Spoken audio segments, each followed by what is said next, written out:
শীতকাল মানেই ফুলকপি, আর সেই ফুলকপি দিয়েই আজ তৈরি হলো ফুলকপির রোস্ট। প্রথমেই চারমগজ, পোস্ত আর কাজু বাদাম কিশমিশ কিছুক্ষণ আলাদাভাবে ভিজিয়ে রাখা হলো।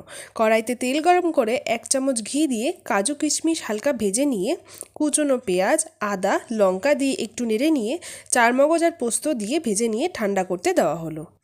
এদিকে কড়াইতে তেল গরম করে কুচনো পেঁয়াজের বেরেস্তা তৈরি করে নেওয়া হলো। এবারে একে একে ফুলকপি আর আলু সামান্য নুন দিয়ে আলাদাভাবে ভেজে নেওয়া হলো। ওদিকে ঠান্ডা হয়ে এলে ভেজে রাখা আদা, পেঁয়াজ, কিশমিশের পেস্টটা তৈরি করে নিয়ে টক দইটা চিনি দিয়ে ফেটিয়ে নেওয়া হলো।